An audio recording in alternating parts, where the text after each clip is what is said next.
今天来聊聊菲律宾那个事儿啊。我前两天呢还发了个帖子呢，这事儿实在气愤啊，所以还是想聊聊。事情的起因是5月30号，在新加坡的香格里拉对话会上，有人问了菲律宾国防部长特奥多罗一个挺有意思的问题。部长先生，前阵子中东那边乱成一锅粥，能源短缺，中国可是二话没说啊，又是送化肥啊，又是送柴油给你们菲律宾救急。这个事儿您怎么看？咱们正常人的逻辑是什么呀？哎呀，谢谢啊，雪中送炭，咱们以后常来常往，对不对？可是这位特奥多罗部长那小脖子一歪，眼珠子一瞪，蹦出句什么话来呢？他说，中方的这些援助缺乏长期的实际的善意，这充其量是一种粉饰，实际上就是一种带有算计的做法。哎呦喂，我当时听完这句话顿时词穷了。各位，这句话大白话不就是说，东西我收了，那是你该给的，但我绝不领情。你给我化肥给柴油，那是你为了掩盖你居心不良而打的粉底霜，这其实都是你的算计。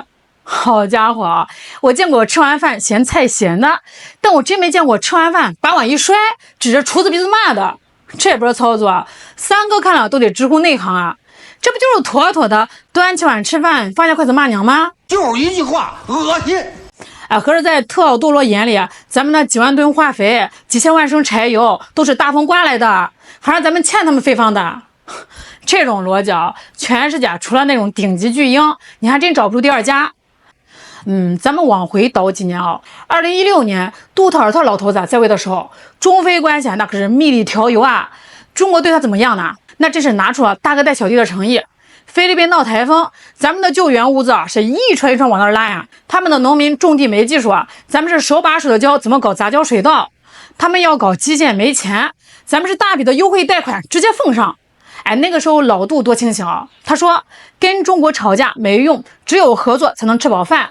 结果呢，2022年小马克思一上台，风向啪叽一下变了。这位马克思先生也不知道是不是他在美国的银行账户里存的钱太多了，还是被谁灌了什么迷魂汤，一门心思要当人家的反华急先锋。到了2023年、2024年，这个节奏快的就让人跟不上了。仁爱礁那他们搞自导自演的冲撞，带一帮记者去那拍碰瓷视频。黄岩岛那边他们联合澳洲搞什么联合巡航，搞得南海乌烟瘴气的。可是就在这种背景下，咱们中国是怎么做的？咱们觉得老百姓是无辜的，该合作的还是没断。2026年的3月，咱们还明确承诺不限制对菲律宾的化肥出口。为啥呀？因为菲律宾那边的地离了中国的化肥产量就得崩，老百姓就得饿肚子，咱们还给他们送柴油，帮他们平抑油价。咱们是想着我给你点实惠，你总能感觉到点热乎气儿吧？结果呢，特奥多罗在新加坡这番话就像一盆冷水，不对，是一盆臭水，直接泼到咱们的善意上这哪是外交辞令这分明是我凭本事骗来的援助，为什么要谢谢你的无赖逻辑？那说到这可能有很多人像我一样拍着桌子问，咱们是不是给的太多了？是不是咱们太善良了，让人家觉得咱们好欺负？确实这种感觉吧，我也憋屈。但这个事儿咱们得往深了看，为什么咱们的援助在有些地方是定海神针，在菲律宾这儿就成了粉饰？是钱给少了吗？咱们看看数据2022年中国给菲律宾提供了价值数亿元的基建援助和军事装备。当年菲律宾在南海问题上收敛了吗？没有。2023年捐了化肥，马克思当场笑得跟朵花似的，说中国是好哥们儿。结果转头去东盟峰会上，就拿那张废纸一样的南海仲裁案到处吆喝。这说明什么呀？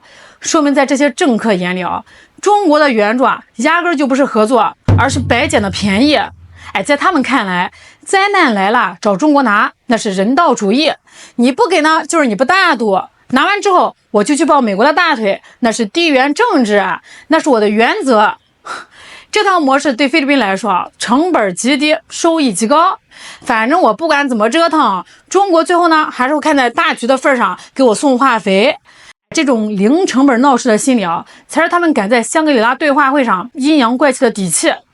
那说到这儿我得给大伙儿举个正面的例子，咱们对比着看同样是中国对外援助，为什么塞尔维亚那个武契奇总统每次提到中国都是眼含泪光？那是真拿咱们当亲兄弟？是因为塞尔维亚人天生性格好吗？不全对啊，关键在于咱们的援助的颗粒度不一样啊。咱们在塞尔维亚做了什么？咱们直接收购了濒临倒闭的斯梅代雷沃钢厂，一下子保住了当地几千个人的饭碗啊，那是全家老小的生计啊。咱们修了匈塞铁路，把塞尔维亚从一个内陆山沟沟变成了欧洲的交通枢纽。咱们的紫金矿业在那边开铜矿，带去的是一整套现代化工业体系。你发现没有？这些项目一旦落地就跟塞尔维亚的国运、跟当地老百姓的命脉长在一起了呀。这就叫深度的利益捆绑。武契奇想翻脸，他也得考虑钢厂几千个工人的工资谁发呀？他得考虑那条铁路没咱们的技术怎么修。所以塞尔维亚不需要等到灾难来了才想到中国，因为中国已经成他们的一部分。这就叫你中有我，我中有你。再看看菲律宾咱们给的是什么？化肥撒到地里一季庄稼收完没了，柴油加进油箱，油烟一冒没了，人道物资灾民领了吃进肚子也没了。这些东西那是一次性消费品，发完就完了呀，他没有在你这里留下任何搬不走的东西。在特奥多罗这种政客眼里这跟天上掉馅饼没区别。既然是白给的，吃完我就抹抹嘴，当然可以继续骂你。所以呢，咱们得反思，援助能不能换来尊重，不在于你给了多少，而在于你给出去的东西，对方到底离不离得开。如果他离得开，你的善意就是一种可以随时丢弃的粉饰。只有当他离不开的时候，你的善意才是他不敢轻易触碰的底牌。咱们再聊聊特奥多罗说这话的背景。这家伙为什么非得在新加坡这个场合放炮因为那是说给美国主子听的呀。当时的会场台下坐着不少美欧的军事专家、政客。特奥多罗现在的身份不是菲律宾的国防部长，更像是美国的一名带薪员工，他得表现出一种姿态你看，中国虽然给了我点小恩小惠，但我很有骨气我没被收买，我还是你们最忠诚的马前卒。这种逻辑非常可笑他一方面拿着中国给的柴油去给菲律宾的巡逻船加油，让这些船去南海骚扰中国渔民。另外一方面呢，又在国际会上说中国这些柴油是不怀好意这种拿着你的钱买刀捅你的心的玩法，确实把某些西方政客的精髓学到骨子里我倒是想反问特奥多罗部长一句，既然你觉得中国的援助是粉饰，是缺乏长期的善意，那你当初别借你有本事把那几万吨化肥退回来，把烧掉的柴油折成美元还给咱们呀！一边吃着中国的红利一边在国际舞台上扮演受害者。这种戏演多了，不仅咱们中国老百姓看腻了，全世界那些有脑子的人估计快看吐了。有网友说菲律宾的战术非常前卫，他们把不要脸作为一种战略储备，当物资不够的时候就拿不要脸来冲击。说到这儿咱们得聊聊以后该怎么办了。特奥多罗在相会上说中国援助缺乏长期善意，虽然刺耳但给咱们提了个醒这种应激式的送物资式的援助在某些白眼狼国家面前确实性价比太低了。咱们老祖宗说得好授人以鱼不如授人以渔。但在现在国际关系里不仅要授人以渔，还要握紧那个渔网的杆子，甚至是那个鱼池的所有权。那对于菲律宾这种靠不住的邻居咱们得换个思路。第一，停止单向的施舍。既然化肥和柴油被当成粉饰和算计，那好，以后这些物资咱们先优先供给那些跟咱们一条心的哥们儿。第二，强化资产化援助，要给呢就给那些你拆不走离不了的大基建、大工厂。你敢翻脸，这些厂子停工一天，你全国的电水路就得瘫痪一半，这就叫威慑性的善意。还有第三，看清现实，别再幻想着靠一点小恩小惠就能感化那些铁了心要当美国跟屁虫的人。国与国之间除了利益那就是实力。特奥多罗在相会上说中国援助是算计，这其实呢是一件好事，他让咱们那些还对菲律宾抱有以德报怨幻想的人彻底醒了。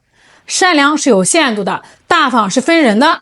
把善意给错了人，那不叫大国风范那叫给自己添堵。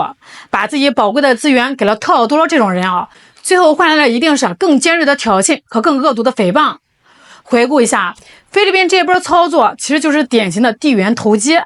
他们觉得自己是个香饽饽美国拉拢，中国安抚，但是他们忘了大国博弈的牌桌上，棋子永远是棋子，一旦没有利用价值，被甩掉的时候连声招呼都不打。至于特奥多罗部长，我送你一句话，做人留一线，日后好相见。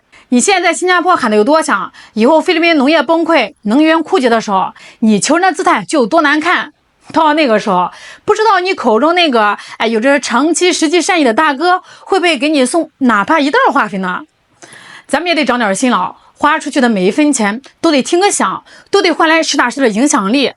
对于那些不懂感恩的国家，咱们的化肥不如就留着撒在自己家的农地里，还能多长2斤粮食呢。